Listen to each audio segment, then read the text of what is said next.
পাতে যদি এরকম একটা রেসিপি থাকে তাহলে আর অন্য কোনো কিছুই কিন্তু লাগে না।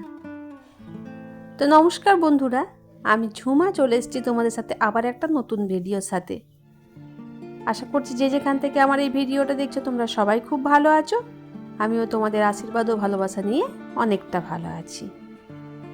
কালকে বাজার থেকে ফেরার সময় কচি কচি এই পুঁই শাকগুলো দেখে খুব লোভ লাগছিল, তো কিনে নিলাম। আর সেগুলো কি করা যায়, তো সেগুলোরই একটা রেসিপি আমি তোমাদের সাথে শেয়ার করতে যাচ্ছি। আর এই যে রেসিপিগুলো তোমাদের সাথে আমি শেয়ার করতে যাচ্ছি সম্পূর্ণ কিন্তু আমার নিজের রেসিপি, মানে আমার যেরকমভাবে মন হয় সেরকমভাবেই রান্না করি, আর সেগুলোই তোমাদের সাথে আমি শেয়ার করার চেষ্টা করি। রেসিপিটা ভালো লাগলে অবশ্যই পাশে থেকো আর শেষ পর্যন্ত অবশ্যই রেসিপিটা দেখো। তো যখন কচি পুঁই শাক পেয়েছি তো একটুখানি ভালো করে বেছে সব কিছু কাট করে নিচ্ছি। তার জন্য এখানে দিয়েছি আমি বেগুন, আলু, আর এখানে দিয়েছি সেই পুঁই শাকগুলো।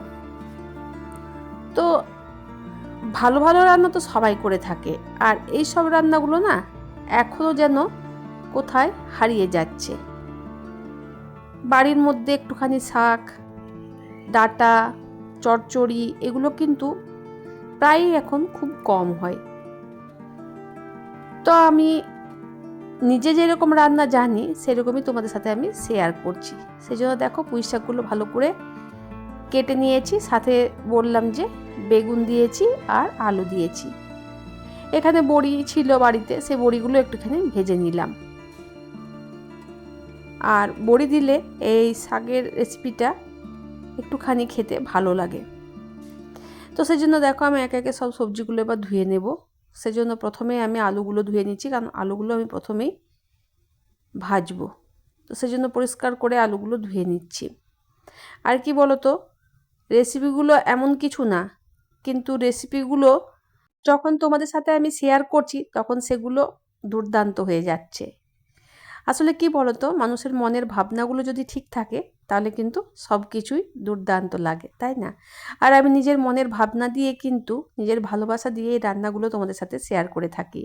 যদি ভালো লেগে থাকে কমেন্ট বক্সে অবশ্যই লিখে দেবে ভালো লেগেছে কি না, আর যদি খারাপ লাগে তাও কিন্তু জানিয়ে দেবে। কারণ আমার ভুলটা যদি তোমরা ধরিয়ে না দাও তাহলে আমি বুঝতেই পারবো না আমি কোথায় ভুল করছি। তো এখানে দেখো প্রথমে আলুগুলো আমি ভেজে নিয়েছি, আর একটুখানি ভালো করে আলুগুলো ভেজে নিয়েছি। আর তেল কিন্তু আমি খুব বেশি যে দিয়েছি তা কিন্তু দিইনি, একটু তেলের মধ্যেই রান্না করছি। আর এই সব শাক রান্না করতে গেলে কিন্তু বেশি তেলের প্রয়োজন পড়ে না। আলুগুলো ভেজে নেওয়ার পর আমি এখানে দিয়ে দিলাম বেগুনগুলো দিয়ে একটুখানি ভেজে নেব। আর কোনোটাতে কিন্তু আমি নুন দিইনি, প্রথমেই আমি দিয়েছিলাম তেল সামান্য একটুখানি, আর তারপরে দিয়েছিলাম হলুদ, যাতে তেলটা চারিদিকে ছিটকে না যায়, সেজন্য আমি হলুদটা দিয়েছিলাম। তো তারপরে আলুগুলো ভেজে তুলে নিলাম। এদিকে আমার বেগুনগুলোও ভাজা চলছে, ততক্ষণে আমি কি করলাম পুঁই শাকগুলো ধুয়ে নিচ্ছি। পুঁই শাকগুলোতে নোংরা তেমন কিছু নেই, কিন্তু বাজারের জিনিস তো না ধুয়ে দেওয়া যায় না, তাই একে একে যখন সব সবজিগুলো ধুলাম তখন এই পুঁই শাকটাও বাদ কেন যাবে, ওটাকেও স্নান করিয়ে দিলাম। আর এই গরমে বলো, আমরাও তো একদিন স্নান না করে থাকতে পারছি না, ওরা কী করে থাকবে, তাই ওকেও একটুখানি স্নান করিয়ে দিলাম। তো দেখো পরিষ্কার করে আমার ধোয়া হয়ে গেছে এখানে, আর জলটা দেখো কতটা পরিমাণ নোংরা বেরোলো। তো এখানে একবার দেখে নেব যে হয়েছে কি না বেগুনটা, আর একটুখানি হলেই কিন্তু বেগুনটা আমার হয়ে যাবে, তারপরে নামিয়ে দেব। আর কি বলো তো বন্ধুরা, আমি না কিছুদিন ধরে সময় পাচ্ছি না, একটুখানি বাইরের কাজ বাড়ির কাজ এরকম করে করে ব্লগ ভিডিও বানানোর সময় পাচ্ছি না।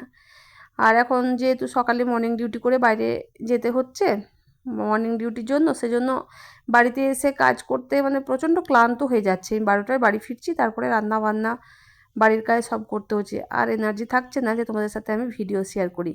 সেজন্য ভাবলাম যে আমি সাধারণভাবে যে বাড়িতে যে রান্নাগুলো করছি সেগুলো তোমাদের সাথে শেয়ার করি।